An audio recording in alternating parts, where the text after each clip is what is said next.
والعاقبۃ للمتقین والصلاة والسلام علی سید الانبیاء والمرسلین اما بعد وقال اللہ تبارک وتعالی فی القرآن المجید والفرقان الحمید اعوذ باللہ من الشیطان الرجیم بسم اللہ الرحمن الرحیم الرحمن علم القرآن خلق الانسان علمہ البیان رب اشرح لي صدري ويسر لي امري واحلل عقدة من لساني يفقهوا قولي اللهم رب زدني علما. حاضرین مجلس، جیسا کہ وضاحت کی گئی تھی یہ بات کہ انشاءاللہ العزیز ابھی جو ہے سورۃ الرحمن کا ترجمہ اور مختصر تفسیر آپ حضرات کے سامنے رکھی جائے گی. انشاءاللہ اس کو شروع کرنے سے پہلے کچھ تمہیدی بات رکھ دیتا ہوں. سب سے پہلی بات تو اس رات کے سلسلے میں ہے کہ یہ 27ویں رات ہے. اس میں آپ جو ہے دل جمعی کے ساتھ دین کی باتیں سنیے، اللہ رب العالمین کا کلام سنیے، اللہ رب العالمین کا کلام پڑھیے، توبہ استغفار کیجیے، دعائیں کیجیے، ذکر و اذکار آپ کیجیے، کیونکہ یہ راتیں ہمیں بار بار نصیب ہونے والی نہیں ہیں. خوش نصیب ہیں کہ ہمیں مل چکی ہیں. اب یہ بولیں گے کہ بار بار ہمیں یہ نصیب ہونی ہے تو مشکل ہے، کیونکہ ہماری گارنٹی نہیں ہے. کسی انسان کی زندگی کا کوئی گارنٹی نہیں ہے کہ وہ کب مر جاتا.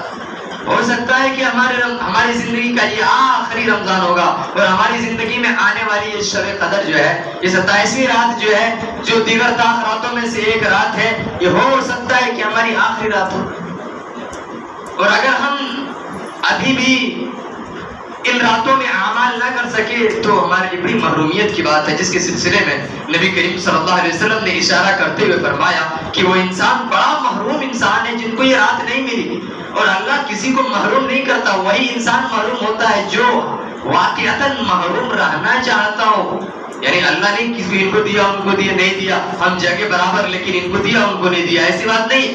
اللہ انصاف کرنے والا ہے، اللہ عادل ہے، حاکم ہے، وہ ظالم اور جابر نہیں ہے، سب کو دیتا. لیکن اگر ہم خود ہی سے نہیں لینا چاہیں تو پھر اس میں کوئی زبردستی نہیں ہے.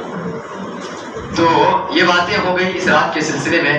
انشاءاللہ العزیز میں آپ رات کے سامنے سورۃ الرحمن کا جو ہے پورا سورہ پڑھ کر اس کا ترجمہ اور تشریح کروں گا. سب سے پہلے سورہ کی ایک فضیلت بیان کر دیتا ہوں جو ہمارے یہاں بیان کی جاتی ہے. سورۃ الرحمن کی ایسی کوئی فضیلت نہیں ہے، ٹھیک ہے. جیسے سورہ یاسین کی بھی ایک فضیلت بیان کی جاتی ہے کہ قرآن کا دل ہے، وہ بھی غلط ہے. اسی طریقے سے سورہ رحمان کی فضیلت یہ بیان کی جاتی ہے کہ یہ قرآن کی خوبصورتی ہے. جیسے ہر ایک انسان کی خوبصورتی ہوتی ہے، حسن و جمال ہوتا ہے، اسی طریقے سے قرآن کا حسن و جمال جو ہے، خوبصورتی جو ہے، سورۃ الرحمن کو کہا جاتا ہے. لیکن یہ صحیح حدیث نہیں ہے. ہاں، قرآن کے فضائل کے سلسلے میں جو صحیح احادیث ہے وہ ہمیں لینا ہے.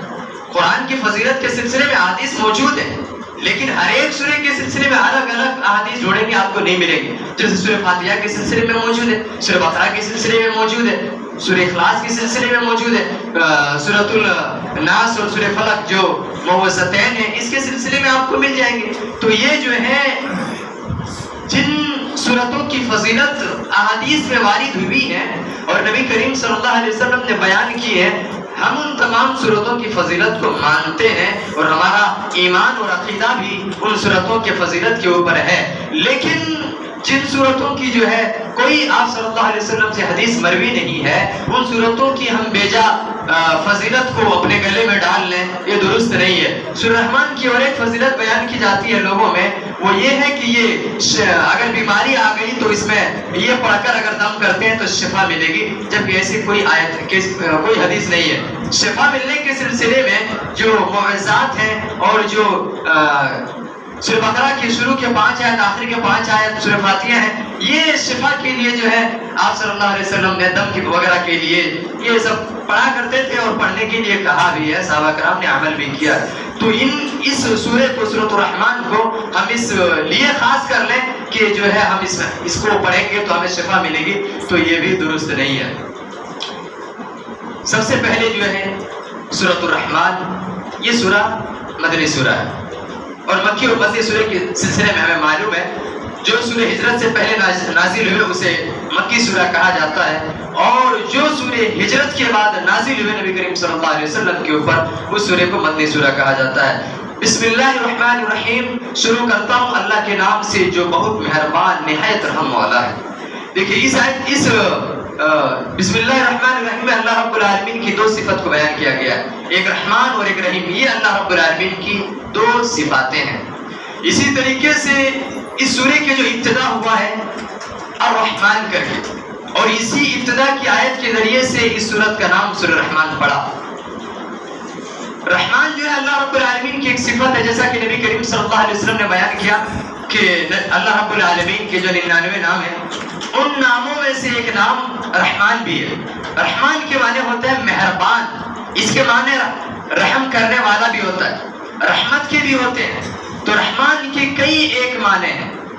اور اس سورے کا جو آغاز ہوا اللہ رب العالمین نے اپنے نام سے آغاز کیا ہے، کیونکہ اس سورے کے اندر رحمان کی اللہ رب العالمین کے بہت ساری نعمتیں آنے والی ہیں، اور ہم ان نعمتوں کو سنیں گے اور سمجھیں گے کہ وہ نعمتیں جو کہ رحمان نے ہمارے اور آپ کے اوپر نازل کیے ہیں، جو کہ رحمان نے ہمارے اور آپ کو عطا کیے ہیں، وہ نعمتیں کون کون سی ہیں. اور رحمان کے سلسلے میں اور باتیں جاننے کی کوشش کریں گے تو آپ وہ آیت کریمہ لے لیجئے جس میں اللہ رب العالمین نے فرمایا الرحمن علی العرش استوى. رحمان کون ہے؟ رحمان اللہ رب العالمین ہے، اور وہ کہاں ہے؟ عرش پر مستوی ہے.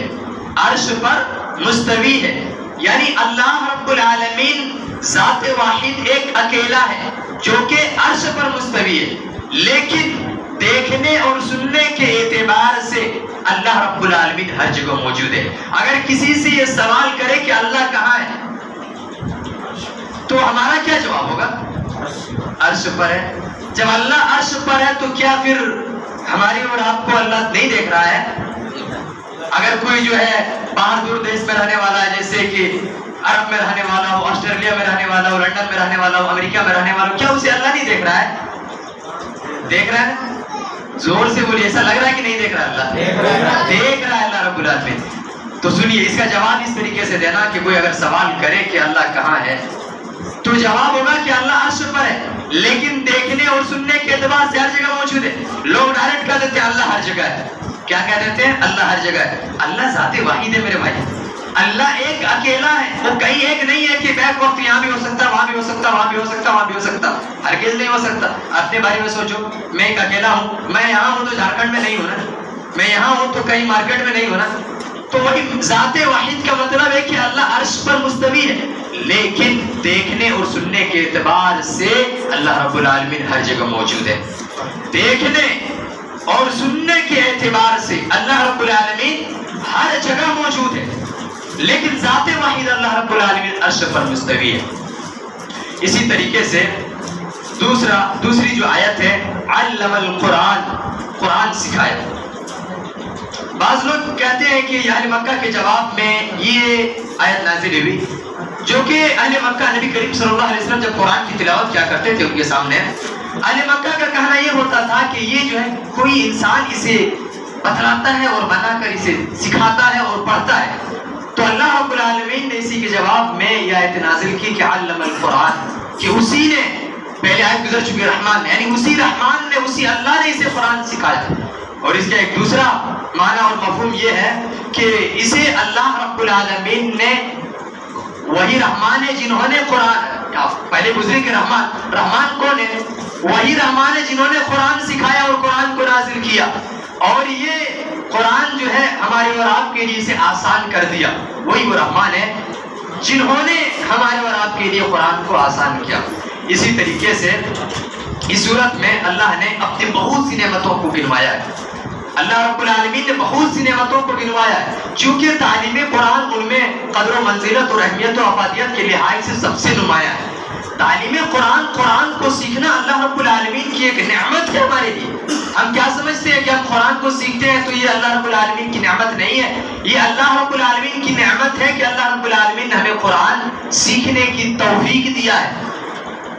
اسی لیے اللہ رب العالمین نے اپنے بہت ساری نعمتوں میں سب سے پہلی نعمت جو گنایا ہے وہ کیا گنایا ہے؟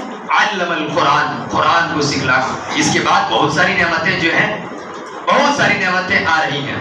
پھر آگے اللہ رب العالمین نے فرمایا علمہ البیان، اسی نے انسان کو، تیسری آیت ہے کہ خلق الانسان، اسی نے انسان کو پیدا کیا، اسی نے انسان کو پیدا کیا. یعنی ہمارا جو ایک ڈرون کا فلسفہ جو ہے نا وہ کیا کہتا ہے کہ پہلے انسان بندر تھا اور بندر سے ترقی کرتے کرتے کرتے کرتے انسان بنا، جبکہ یہ صحیح نہیں ہے۔ قرآن ہمیں کہتا ہے کہ خلق الانسان، کہ اللہ نے ڈائریکٹ انسان کو انسان پیدا کیا۔ آپ سورۃ 3 کو پڑھیں گے تو وہاں اللہ کہتا ہے کہ ہم نے انسانوں کو سب سے بہترین سانچے میں ڈال کر پیدا فرمایا۔ یہ نہیں کہ پہلے بندر تھا، دھیرے دھیرے دھیرے زمانہ گزرتے گیا، ترقی کرتے گیا اور پھر وہ انسان بن گیا، ایسا نہیں ہے۔ اسی لیے اللہ نے کہا کہ خلق الانسان، یعنی وہی وہ رحمان ہے جس نے انسان کو پیدا کیا، علمہ البیان، اور اسے بولنا سکھایا۔ رحمان ہی وہ ہے، اللہ ہی وہ ذات ہے جسے انسانوں کو بولنا سکھایا۔ اور یہاں بولنے سے مراد کیا ہے کہ ہر بچہ اپنی مادری زبان کو بغیر سیکھے بولتا ہے، اسے کون سکھاتا ہے؟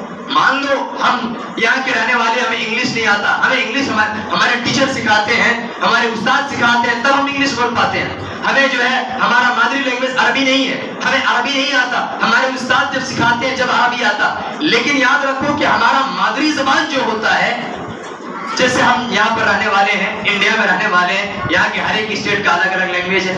آپ اگر اپنے اسٹیٹ کا لیتے ہیں، آندھرا تلنگانہ کا لیتے ہیں، تو کیا مادری لینگویج کیا ہے؟ اسٹیٹ لینگویج کیا ہے یہاں کا؟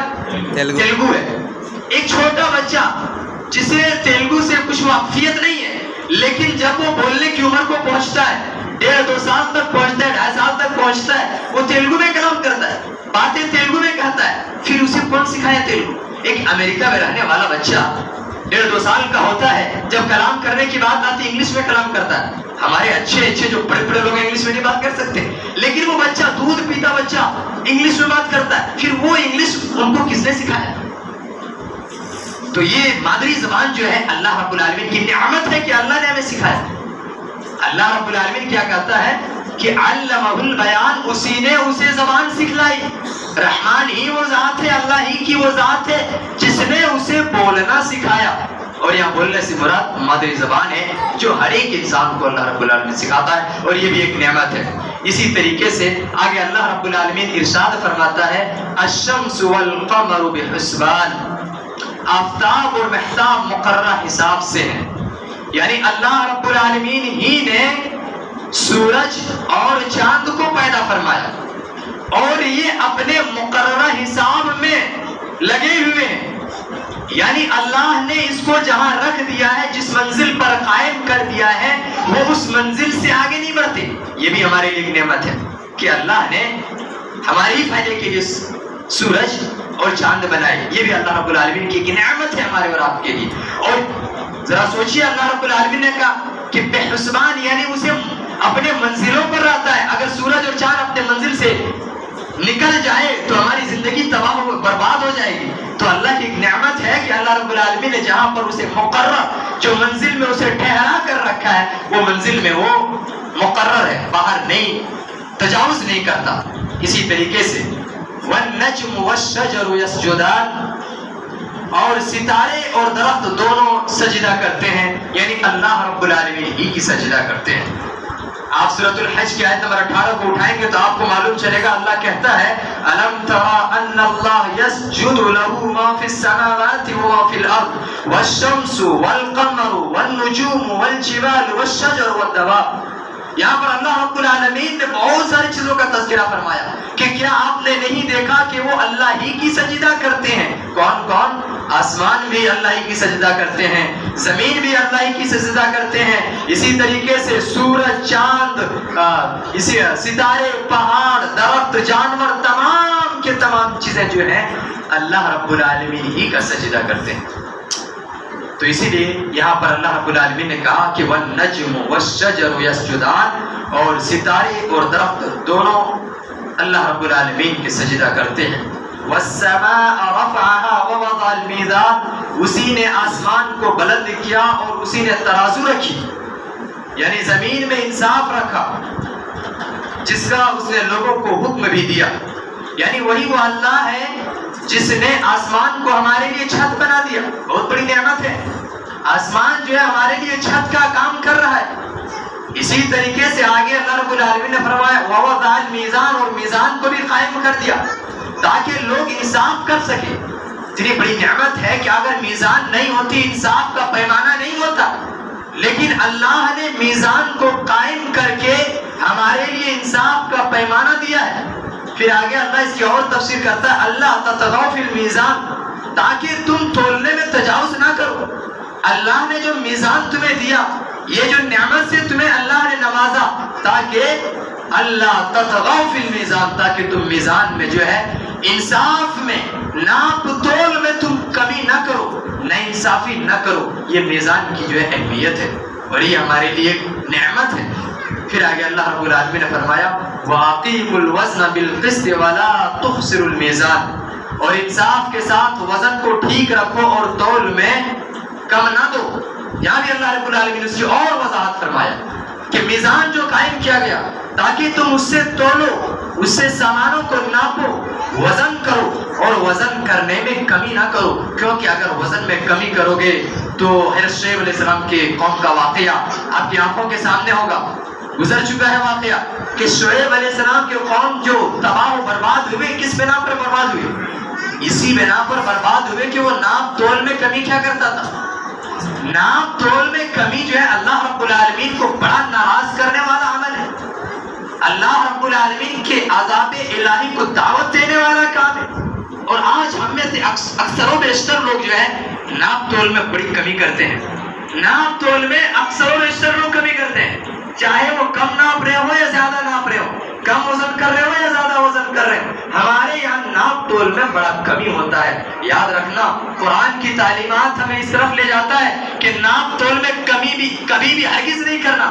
اگر کمی کرو گے تو یاد رکھنا اصحاب الایکا حضرت شعیب علیہ السلام کی قوم کو جیسے اللہ نے تباہ کیا، برباد کیا، ہو سکتا ہے کہ تمہیں بھی ہلاک کر دے، تباہ و برباد کر دے.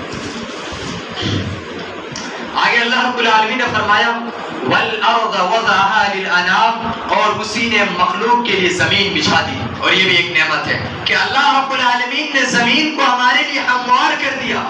زمین کو اتنا نرم رکھا کہ ہم اسے اگر انگلی سے کھودنا چاہیں تو کھود سکتے ہیں، اور پھر اتنا مضبوط بھی کر دیا کہ اگر ہم اسی زمین میں 10 منزلہ بلڈنگ بنانا چاہیں تو بھی وہ بلڈنگ ہلتی نہیں ہے. کتنی بڑی نعمت ہے اللہ رب العالمین کی، جو ہمارے لیے اللہ رب العالمین نے زمین کو بچھا دیا ہے، ہموار کر دیا ہے. اسی زمین پر ہم زراعت کر کے طرح طرح کے پھل بھی اگاتے ہیں، جس کا تذکرہ اللہ رب العالمین آگے کی آیت کریمہ میں کر رہا ہے. اللہ رب العالمین کہتا ہے فیہا فاکہۃ والنخل ذات الاکمام، جس میں میوے اور خوشے والے کھجور کے درخت ہیں. حب سے مراد ہر وہ خوراک جو انسان اور جانور دونوں کھا سکتے ہیں. یعنی جب وہ سوکھ جائے تو بھوسا بن جائے اور جانور کا بھی خوراک بن جائے. تو حب ایسے دانے کو کہا جاتا ہے، ایسے خوراک کو کہا جاتا ہے جو خوراک انسان کے لیے بھی استعمال کے لیے ہو اور جانور بھی استعمال کر سکتے ہو، اسے حب کہا جاتا ہے. اس لیے اللہ رب العالمین نے اس آیت کریمہ میں وہی کہا اور یہ بھی بیان کیا کہ جو ہے کھجور کی جو ہے درخت ہم نے اسی میں اگائے. آگے کا آیت ہے والحب ذو العصف والریحان، اور بھوسے والے اناج اور خوشبودار پھول بھی ہم نے اسی زمین پر اگائے. یہ زمین جو تمہارے لیے ہموار کر دیے، یہ اس زمین میں ہم نے بہت سارے طرح طرح کے پھل اور میوے اگائے، انسانوں کے کھانے کے لیے بھی اگائے، جانوروں کے کھانے کے لیے بھی اگائے، پھل بھی اگائے، پھول بھی اگائے، درخت بھی اگائے. تمام چیزوں کو اسی زمین پر جو تمہارے لیے ہموار کر دی، اس میں ہم نے یہ تمام چیزیں اگائے. پھر آگے اب اللہ رب العالمین کہتا ہے فَبِأَيِّ آلَاءِ رَبِّكُمَا تُكَذِّبَانِ، بس انسانوں اور جنوں تم اپنے پروردگار کی کن کن نعمتوں کو جھٹلاؤ گے. اتنی نعمتوں کا تذکرہ کرنے کے بعد اللہ رب العالمین کہتا ہے فَبِأَيِّ آلَاءِ رَبِّكُمَا تُكَذِّبَانِ. یہاں پر جن و انسان دونوں سے اللہ رب العالمین نے خطاب کر کے کہتا ہے اے جنوں انسانوں کی جماعت کہ تم اللہ رب العالمین کی کن کن نعمتوں کو جھٹلاؤ گے. یہ نعمتیں تو ابھی تھوڑی گزری ہیں اور یہ آیت کریمہ جو ہے اس سورے میں لگ بھگ 31 مرتبہ آیا ہوا ہے. اللہ رب العالمین ایک دو نعمتوں کو گنانے کے بعد فوراً اس آیت کریمہ کو لایا ہے تاکہ لوگوں کو احساس ہو سکے.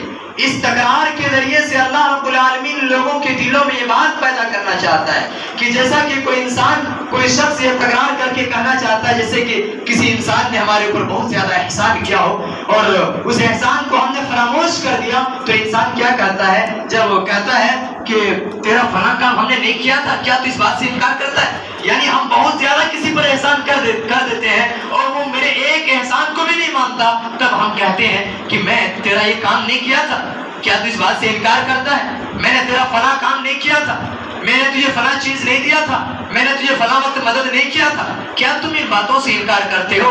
اسی طریقے سے اللہ رب العالمین نے اسی طرز کو اپناتے ہوئے اس تکرار کو لایا ہے۔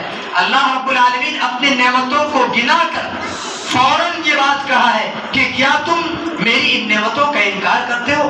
یہ نعمتیں جو تمہارے سامنے موجود ہیں، یہ نعمتیں جو ہم نے تمہیں عطا کی ہیں، کیا تم ان نعمتوں میں سے کسی ایک نعمت کا بھی انکار کرتے ہو؟ ہم جو ہے ان نعمتوں میں سے کسی ایک نعمت کا بھی انکار نہیں کرتے ہیں۔ آگے اللہ رب العالمین ارشاد فرماتا ہے خلق الانسان من صلصال کالفخار، اس نے انسان کو ایسی آواز دینے والی مٹی سے پیدا کیا جو ٹھیکری کی طرح تھی۔ صلصال کہتے ہیں خشک مٹی، اور فخار کہتے ہیں کہ جو آگ میں پکائی گئی ہو مٹی۔ اس آیت کریمہ میں اللہ رب العالمین نے آدم علیہ السلام کی تخلیق کا تذکرہ فرمایا۔ ہمارے اور آپ کے باپ دادا حضرت آدم علیہ السلام، جس کو اللہ رب العالمین نے پہلے مٹی سے بنایا، مٹی سے بنانے کے بعد اللہ رب العالمین نے اس میں روح پھونکی، اور روح پھونکنے کے بعد اللہ رب العالمین نے حضرت آدم علیہ السلام کی بائیں پسلی سے حوا علیہ السلام کو پیدا فرمایا۔ پھر ان دونوں سے نسل انسانی کا آغاز ہوا، اور نسل انسانی چلی آ رہی اور قیامت تک چلتی جائے گی انشاءاللہ۔ تو یہ حضرت آدم علیہ السلام کے سلسلے میں فرمایا کہ خلق الانسان من صلصال کالفخار، اس نے انسان کو ایسی آواز دینے والی مٹی سے پیدا کیا جو ٹھیکری کی طرح تھی۔ آگے فرماتا ہے وَخَلَقَ الْجَانَّ مِن مَارِجٍ مِّنَ النَّارِ، اور جنات کو آگ کے شعلے سے پیدا فرمایا۔ یہاں بھی ابو الجن، تمام جنوں کے جو باپ ہیں، ان کا تذکرہ چل رہا ہے کہ اسے آگ کے شعلے سے پیدا فرمایا۔ آگ کے شعلہ معارج کہا جاتا ہے، آگ کے معارج کہا جاتا ہے کہ آگ سے بلند ہونے والا شعلہ، اسے معارج کہا جاتا ہے۔ تو اللہ رب العالمین کہتا ہے کہ ہم نے جنوں کو جو ہے آگ کے شعلے سے پیدا فرمایا۔ سب سے پہلی بات تو فرشتوں کو اللہ نے نور سے پیدا فرمایا، انسانوں کو مٹی سے، اور شیطان اور جنوں کو اللہ رب العالمین نے آگ سے پیدا فرمایا۔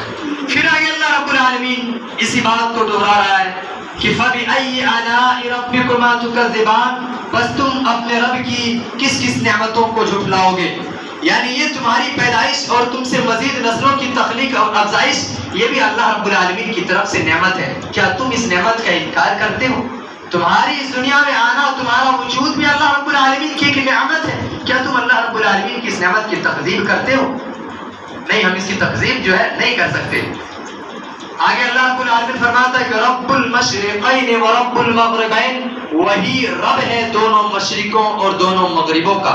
یہاں پر گرمی اور سردی کے مشرق اور مغرب کا تذکرہ ہے، یعنی دونوں مشرق اور دونوں مغرب۔ گرمی کے جو موسموں کے اعتبار سے جو سورج کے نکلنے کے اور چاند کے نکلنے کے الگ الگ منازل اللہ رب العالمین نے مقرر کیا ہے، تو یہاں دونوں مشرق اور دونوں مغرب جو ہے یہاں تثنیہ ذکر کیا ہے موسموں کے اعتبار سے۔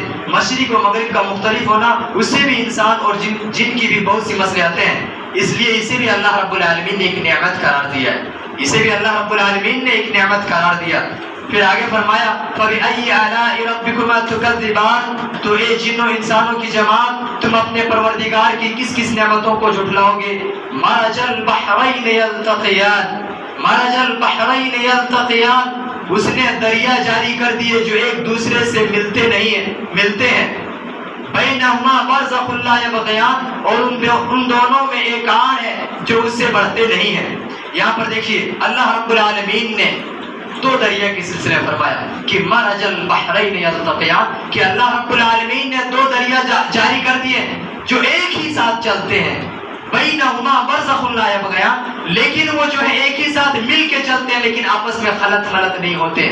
اللہ رب العالمین نے دو دریا میں ایک ایسے آڑ رکھا ہے جو ایک ہی ساتھ بظاہر چلتے نظر آتے ہیں لیکن دونوں آپس میں خلط نہیں ہوتے، جو کہ یہ نعمت کا نظارہ جو ہے بہت سی جگہوں میں دیکھنے کو ملتا ہے کہ دو دریا آپس میں رواں دواں ہیں، ایک طرف جو ہے کھارا پانی، ایک طرف میٹھا پانی ہے، ایک طرف گندا پانی ہے، ایک طرف صاف و شفاف پانی ہے.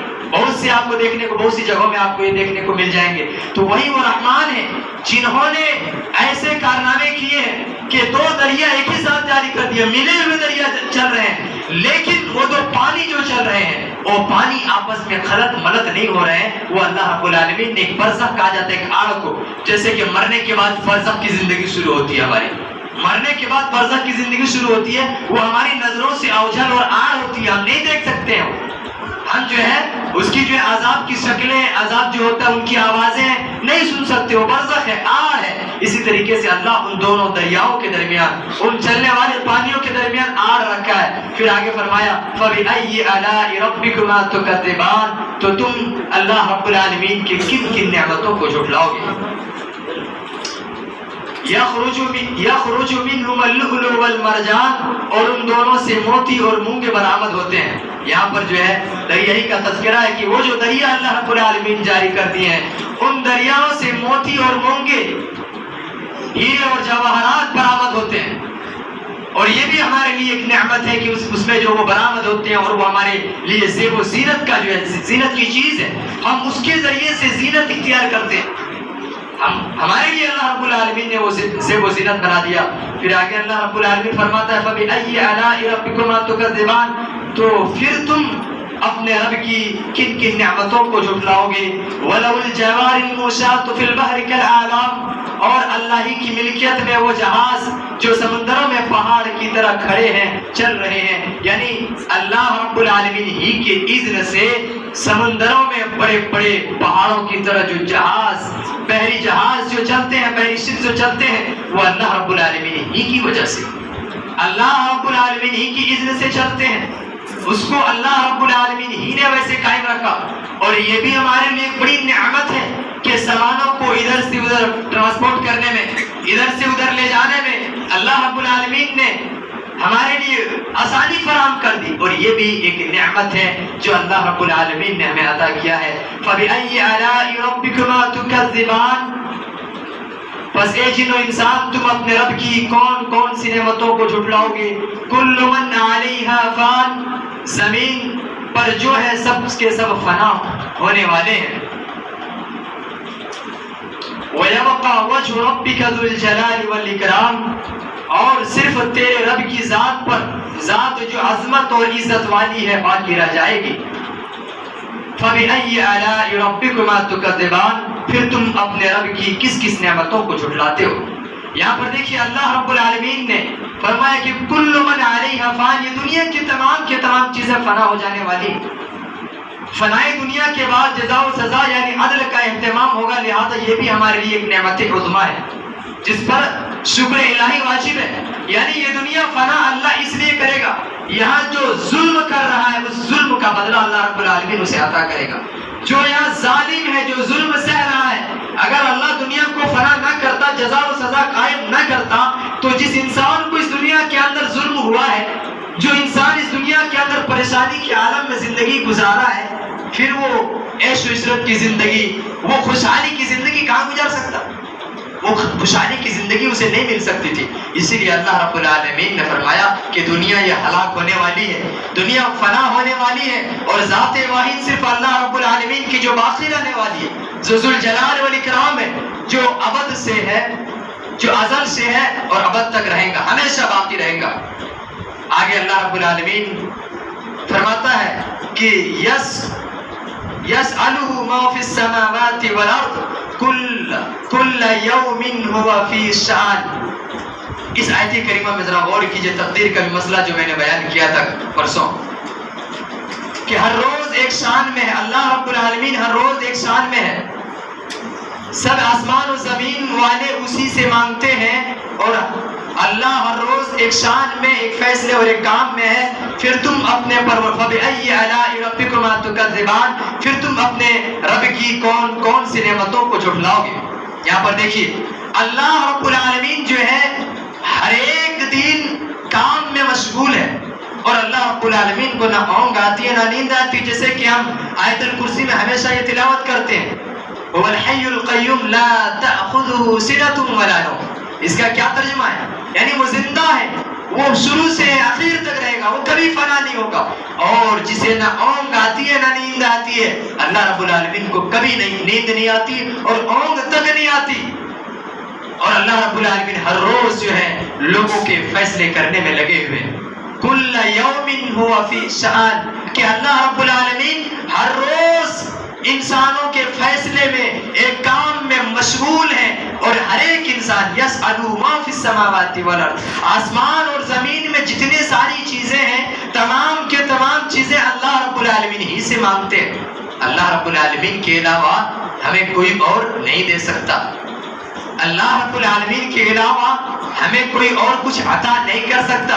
اللہ رب العالمین کے علاوہ ہمیں کوئی اور ہماری پریشانی کو نہیں دور کر سکتا. اسی لیے جب بھی کوئی پریشانی ہو اس آیت کریمہ سے معلوم ہوتا ہے. اس جیسے بہت سے آیت کریمہ اللہ نے قرآن میں نازل کیے ہیں، ان آیات کریمہ سے معلوم ہوتا ہے کہ مانگنا ہے تو صرف اور صرف اللہ رب العالمین سے مانگنا ہوگا.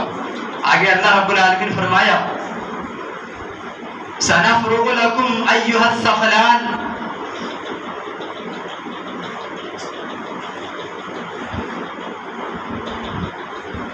جنوں اور انسانوں کے گروہ ان قریب ہم فارغ ہو کر تمہاری طرف متوجہ ہوں گے.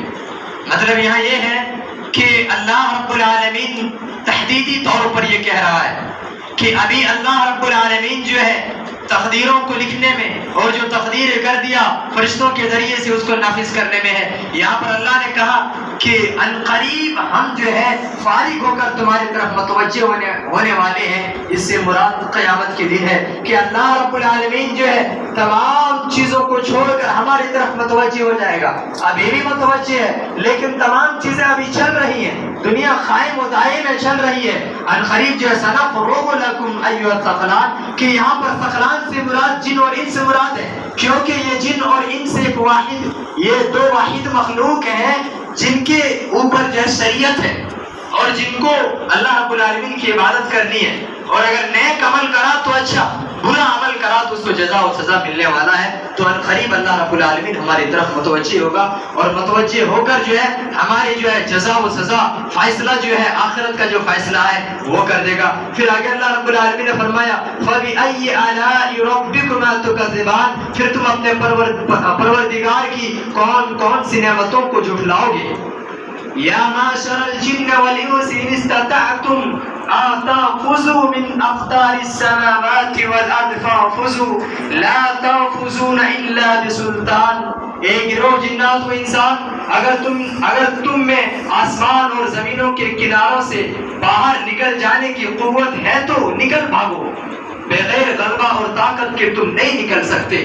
یہاں پر اللہ رب العالمین انسان اور جنوں سے مخاطب ہو کر کہتا ہے یا معاشر الجن والانسان، اے جنوں اور انسانوں کی جماعت، ان استطعتم، اگر تمہیں طاقت ہے اور تم یہ سوچتے ہو کہ اللہ رب العالمین کی جو ہے پکڑ سے نکل لیں گے، اللہ رب العالمین کی پکڑ سے بھاگ جائیں گے. اللہ کہتا ہے بھاگو. کتنا دور تک تم بھاگتے ہو ہم دیکھتے ہیں، بھاگو. آخر کار تم نہیں بھاگ سکتے، اللہ رب العالمین کی پکڑ تمہیں آ کر رہے گی. اللہ رب العالمین کی پکڑ سے تم ہرگز نہیں بھاگ سکتے.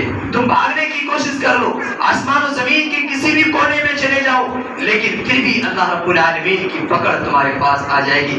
تم کامیاب ہو ایک ہی شرط پر ہو سکتے ہو، تم ایک ہی شرط پر بھاگ سکتے ہو. کون سی شرط ہے وہ؟ لا تنفذون الا بسلطان، سلطان جس کو بھاگنے کی اجازت دے دے. اللہ رب العالمین جسے بھاگنے کی اجازت دے دے، یا بھاگنے سے مراد جو ہے کامیاب کر دے. یہ اللہ رب العالمین جسے کامیاب کر دے وہی کامیاب ہو سکتا ہے. اس کے علاوہ کوئی بھی انسان کامیاب نہیں ہو سکتا، کہیں نہیں بھاگ سکتا.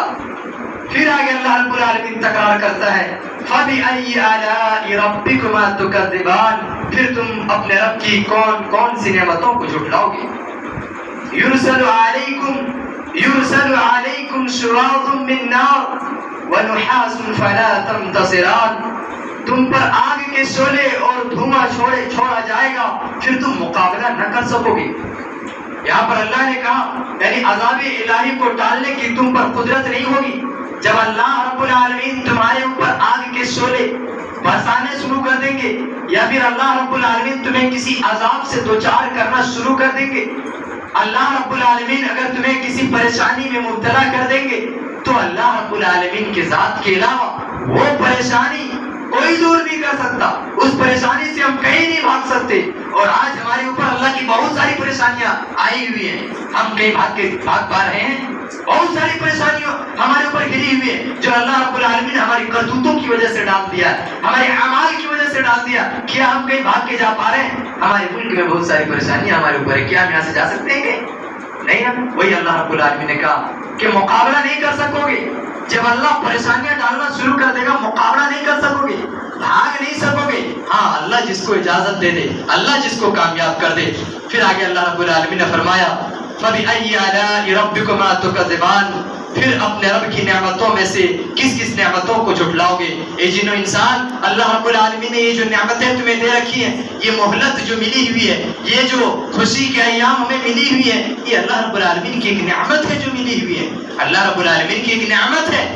یہ جو ہمیں اپنے دین پر عمل کرنے کے فل جو ہے کوئی اس کا آبجیکشن نہیں ہے، ہم اپنے دین پر عمل کر رہے ہیں، فل اجازت ہے، تو یہ اللہ رب العالمین کی ایک نعمت ہے۔ اسی لیے اللہ رب العالمین کہتا ہے کہ کیا تم اس نعمت کو بھی جھٹلا رہے ہو؟ کیا تم اس نعمت کا انکار کر سکتے ہو؟ ہرگز نہیں کر سکتے ہو۔ آگے اللہ رب العالمین ارشاد فرماتا ہے فَإِذَا شَقَّتِ السَّمَاءُ فَكَانَتْ وَرْدَةً كَالدِّهَانِ، بس جبکہ آسمان پھٹ کر سرخ ہو جائے، جبکہ آسمان پھٹ کر سرخ ہو جائے جیسے کہ سرخ چمڑے ہیں۔ یہاں پر بھی اللہ رب العالمین نے قیامت والے دن آسمان پھٹنے کا تذکرہ فرما رہا ہے کہ جب اس دن آسمان پھٹ جائے گا اور تمام کے تمام فرشتے زمین پر اتر آئیں گے، اس دن یہ نارے جہنم کی شدت حرارت سے پگھل کر سرخ نرمی کی طرح ہو جائے گا، اور دہان سرخ چمڑے کو کہا جاتا ہے۔ یعنی آسمان، اللہ رب العالمین کل قیامت کے دن آسمان بھی پھٹ جائے گا اللہ رب العالمین کے حکم سے، تمام کے تمام فرشتے جو ہے نیچے زمین پر اتر آئیں گے، جہنم کو ہمارے سامنے لا کر رکھ دیا جائے گا، اور جہنم کی ہولناکی اور گرمی تو ہر ایک انسان کو معلوم ہے۔ اسی کا تذکرہ کرتے فرماتا ہے فَإِذَا شَقَّتِ السَّمَاءُ فَكَانَتْ وَرْدَةً كَالدِّهَانِ، کہ جبکہ آسمان پھٹ کر سرخ ہو جائیں گے جیسے سرخ چمڑا ہے۔ فَبِأَيِّ آلَاءِ رَبِّكُمَا تُكَذِّبَانِ، بس تم اپنے رب کی کس کس نعمتوں کو جھٹلاؤ گے؟ یہ اللہ رب العالمین کی نعمتیں تمہارے اوپر ہیں، اب تم ان نعمتوں میں سے کن کن نعمتوں کا انکار کر سکتے ہو؟ فَيَوْمَئِذٍ لَا يُسْأَلُ عَنْ ذَنبِهِ إِنسٌ وَلَا جَانٌ، اس دن کسی انسان اور کسی جن سے ان کے گناہوں کی بارے میں باز پرس نہ کی جائے گی۔ دیکھیں یہاں پر اللہ نے کیا کہا کہ اس دن کسی انسان اور جن سے ان کے گناہ کے بارے میں نہیں پوچھا جائے گا۔ قیامت کے دن میں حساب و کتاب تو ہونا ہمارے گناہوں کا، لیکن نہیں پوچھے جانے کا مطلب کیا ہے؟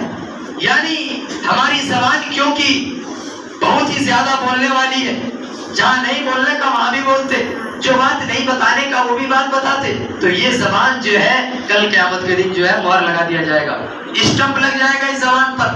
ہمارے ایک ایک بال، ایک ایک انگلیاں، ایک ایک پور، ہمارے ہاتھ، ہمارے ناک، ہمارے کان، ہماری آنکھ، تمام کے تمام بولیں گے۔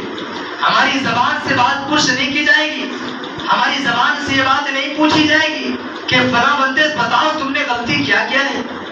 ان تمام غلطیوں کا جو ہے گواہی ہمارے جسم کے پورے اعضاء دیں گے، ہمارے جسم کے پورے ایک ایک عضو ان غلطیوں کے جو ہے بارے میں بتلانا شروع کر دیں گے۔ آج جو ہم باڈی بنانے کے لیے غلط چیزوں کو کھاتے ہیں، غلط طریقے سے پیسے کماتے ہیں، یہی باڈی آپ کی جو ہے کل قیامت کے دن جو ہے آپ کے خلاف گواہی دیں گے۔ یہ ہاتھ جو ہمارے اسی کو صحیح سلامت رکھنے کے لیے نہ جانے کیسے کیسے کام کرتے ہیں، یہی ہاتھ آپ کے خلاف کل گواہی دیں گے۔ یہ پاؤں جو ہم آج چل کر نہ جانے کیسے کیسے برائی کی طرف جاتے ہیں اور سکون، اپنے جسم کو سکون حاصل کرنے کے لیے جاتے ہیں، یہی پاؤں آپ کے خلاف کل قیامت کے دن گواہی دیں گے، اور گواہ پیش ہوں گے اور کہیں گے مولا کریم انہوں نے فلاں فلاں یہ کام کیا اور فلاں فلاں یہ غلط کام کیا۔ اسی طریقے سے آگے پھر یہ تکرار کرتا ہے فَبِأَيِّ آلَاءِ رَبِّكُمَا تُكَذِّبَانِ، بس تم اپنے رب کی کن کن نعمتوں کو جھٹلاؤ گے؟ يُعْرَفُ الْمُجْرِمُونَ بِسِيمَاهُمْ فَيُؤْخَذُ بِالنَّوَاصِي وَالْأَقْدَامِ، گنہگار صرف حلیے سے پہچان لیے جائیں گے اور ان کے پیشانی کے بال اور قدم پکڑ لیے جائیں گے۔ یہاں پر دیکھیے اللہ رب العالمین کہتا ہے کہ قیامت کے دن ہر ایک انسان جو ہے اپنے حلیے سے پہچانے جائیں گے۔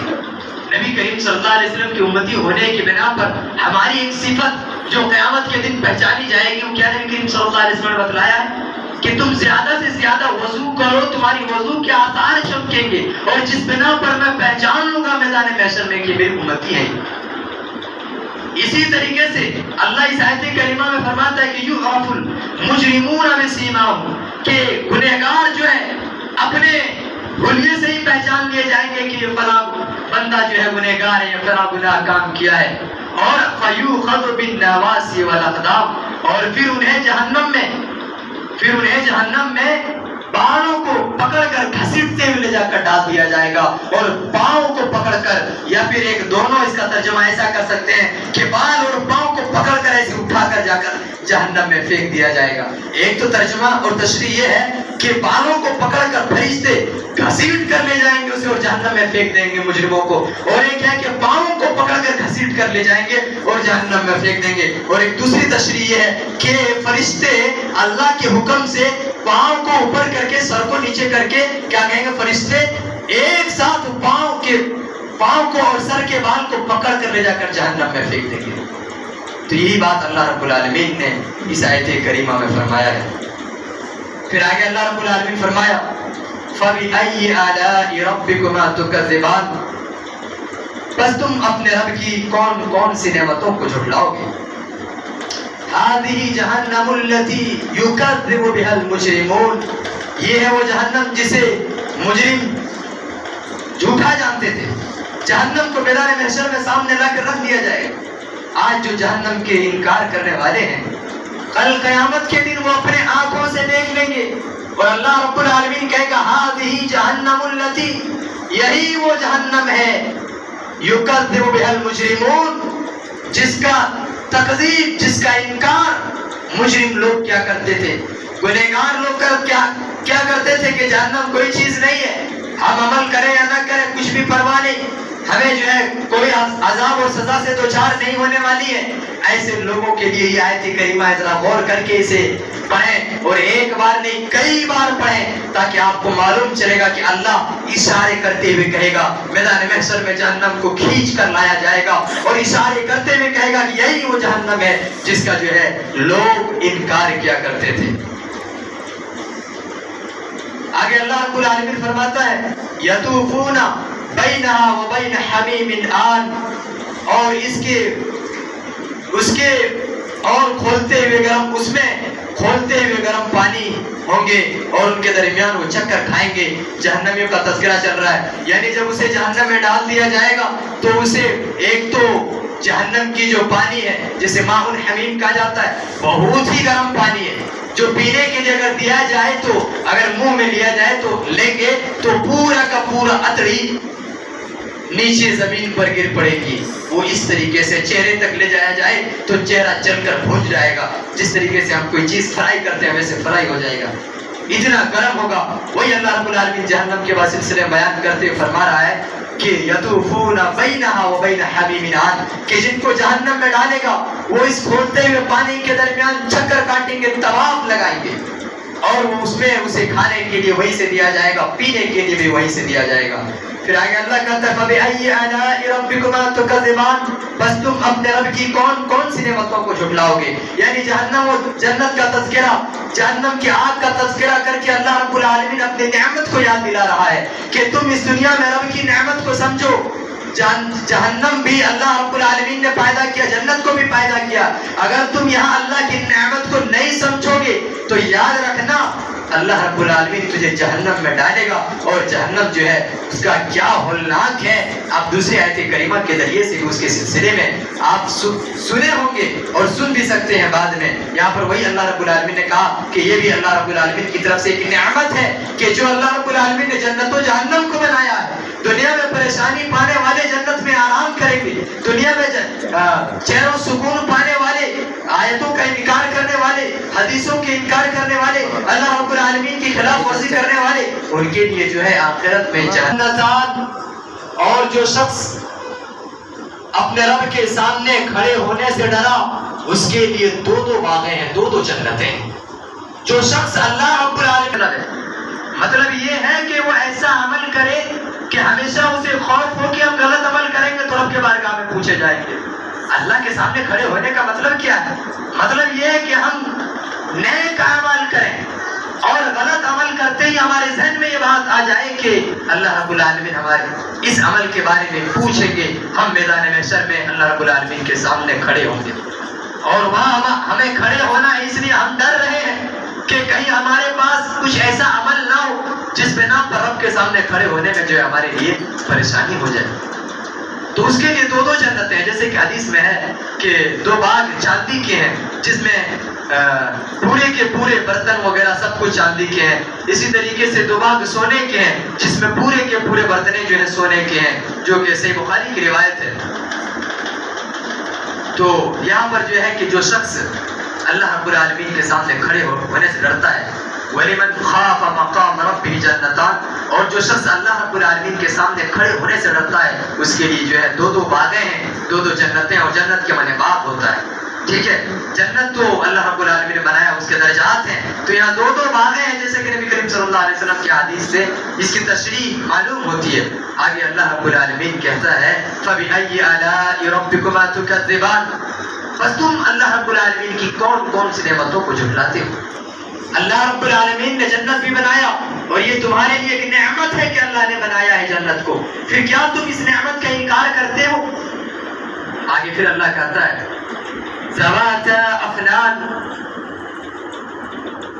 2 جنتیں بہت سی ٹہنیوں اور شاخوں والی ہیں، یعنی 2 جنتیں جو ہیں جو اللہ رب العالمین نے ایسے لوگوں کے لیے بنایا ہے جو اللہ رب العالمین کا خوف اپنے دلوں کے اندر رکھتا ہے، اللہ رب العالمین کا ڈر اپنے دلوں کے اندر بسائے رکھتا ہے، تقوی کو اپنے دل کے اندر رکھتا ہے، ایسے لوگوں کے سلسلے فرمایا ذوات افنان، یعنی وہ تو جنت ہے اس میں جو ہے بہت ساری ٹہنیاں اور شاخیں ہیں، وہ باغ میں بہت ساری شاخائیں ہوں گی، بہت ساری ٹہنیاں ہوں گی، اور اسی کا تذکرہ اللہ رب العالمین نے اس آیت کریمہ میں فرمایا۔ پھر آگے کہا کہ فَبِأَيِّ آلَاءِ رَبِّكُمَا تُكَذِّبَانِ، بس تم اللہ رب العالمین کی کون سی نعمتوں کو جھٹلاتے ہو؟ فِيهَا عَيْنَانِ تَجْرِيَانِ، اور ان دونوں جنتوں میں، ان دونوں باغوں میں 2 بہتے ہوئے چشمے بھی ہیں، اور وہ 2 باغوں میں 2 بہتے ہوئے چشمے بھی ہیں، نہریں بھی ہیں، ایک کا نام تسنیم اور دوسرے کا نام سلسبیل ہے، ایک کا نام تسنیم اور دوسرے کا نام سلسبیل ہے، یہ 2 نہریں ہیں جو جنت میں جاری ہیں، اور اللہ رب العالمین نے اس نعمت کا بھی تذکرہ فرمایا کہ فیہا عینان تجریان، یعنی وہ جنت میں یہ 2 بھی نعمتیں ہوں گے، سلسبیل بھی ہوں گے اور تسنیم بھی ہوں گے، یہ نعمتیں اللہ رب العالمین مومنوں کے لیے تیار کی ہوئے۔ فَبِأَيِّ آلَاءِ رَبِّكُمَا تُكَذِّبَانِ، کیا تم ان نعمتوں کو جھٹلاتے ہو؟ اللہ رب العالمین جن و انسانوں سے مخاطب ہو کر کہتا ہے کہ کیا تم اللہ رب العالمین کی ان نعمتوں کو جھٹلاتے ہو؟ ہم ہرگز نہیں جھٹلا سکتے ہیں ان نعمتوں کو۔ پھر آگے اللہ رب العالمین ارشاد فرمایا فیہما من کل فاکہۃ زوجان، اور ان دونوں جنتوں میں ہر قسم کے میووں کی 2 قسمیں ہوں گی، اور وہ دو جنت اللہ رب العالمین بنائے، ان 2 جنتوں کے سلسلے فرمایا کہ ان میں ہر قسم کے میوے ہوں گے، اور ہر قسم کے میوے میں 2 قسم ہوں گے، اس میں ہر ایک میوے کے 2 قسم ہوں گے، یعنی ذائقے اور لذت کے اعتبار سے ہر پھل 2 قسم کا ہوگا۔ یہ مزید فضل خاص کی ایک صورت ہے، بعض نے کہا کہ ایک قسم کے خشک میوے کی ہے اور دوسرے جو ہے تازے میوے کی ہوگی، 2 بھی تفسیر ہے، ایک خشک میوے ہوں گے اور ایک تازے ہوں گے، ایک ہی میوے میں 2 قسم کے ہوں گے، ایک خشک بھی ہوں گے ایک تازے بھی ہوں گے، یا پھر اسی طریقے سے ایک ہی میوے میں 2 ذائقہ ہوگا، جیسے آج ہم میوے کھاتے ہیں ایک ہی ذائقہ ہوتا ہے، سیب کا جو ذائقہ ایک ہی ذائقہ ہے، انگور کا جو ذائقہ ایک ہی ذائقہ ہے، لیکن جنت کے پھل کی جو ہے خصوصیت دیکھ لیجیے، اللہ کہتا ہے کہ وہ جو ہوں گے 2 ذائقے والے ہوں گے، وہ 2 ذائقے والے ہوں گے، ایک پھل جو ہے فیہا من کل زوج فاکہۃ زوجان، کہ ایک جو ہے پھل 2 ذائقے کے ہوں گے، ذرا غور کیجیے کتنی بڑی نعمت ہے اللہ رب العالمین کی. اللہ کہتا ہے فَبِأَيِّ آلَاءِ رَبِّكُمَا تُكَذِّبَانِ, پھر تم کیا نعمتیں اپنے رب کی جھٹلاؤ گے, پھر تم کون سی نعمتیں اپنے رب کی جھٹلاؤ گے. متكئين على فرش بطائنها من استبرق وجنى الجنتان دان, جنتی ایسے فرشوں پر تکیہ لگائے ہوئے ہوں گے جن کے استر دبیز اور ریشم کے ہوں گے, اور ان دونوں جنتوں کے میوے بالکل قریب ہوں گے. اللہ رب العالمین نے کہا متقین علی فرش بطائنها, اللہ رب العالمین جنتیوں کا تذکرہ کرتے ہوئے آیت کریمہ میں کہہ رہا ہے کہ جو لوگ جنت میں چلے جائیں گے, جنت میں جانے کے بعد وہ آرام سے تکیہ لگائے ہوئے بیٹھے ہوں گے, اور اس کے اوپر کے پردے کے سلسلے میں جو بچھائی جائے گی پردے کے سلسلے میں کہ وہ ریشم اور تبیز کے ہوں گے, وہ ریشم کے کپڑے ہوں گے. استبرق جو کہا جاتا ہے ریشم کے کپڑے کو کہا جاتا ہے کہ اوپر کا جو پردہ ہوگا ریشم کا ہوگا, اور اس کے نیچے کیا ہوں گے اللہ رب العالمین بہتر جانے. جبکہ اوپر کا جو ہم بیڈ شیٹ کہتے ہیں, جو اوپر بچھاتے ہیں اپنے بستر کے اوپر جو بچھاتے ہیں, وہ جو ہوگا وہ پیور ریشم کا ہوگا, استبرق کا ہوگا. پھر آگے اللہ رب العالمین نے کہا کہ وَجَنَى الْجَنَّتَانِ دَانِ, اور جو ہے جنت میں میوے جو ہیں ان کے قریب ہوں گے. میوے کھانے کے لیے ان کو کہیں دور جانے کی ضرورت نہیں ہے, جنت میں جو چاہیں گے سو ملیں گے.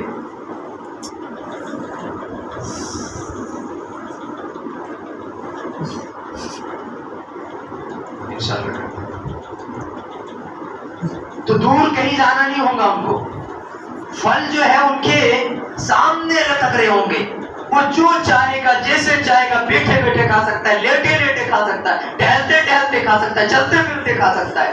لیکن شرط یہ ہے کہ جنت میں جانا, اعمال ہونا جنت میں جانے سرکار, جنت میں لے جانے والے اعمال ہونا, پھر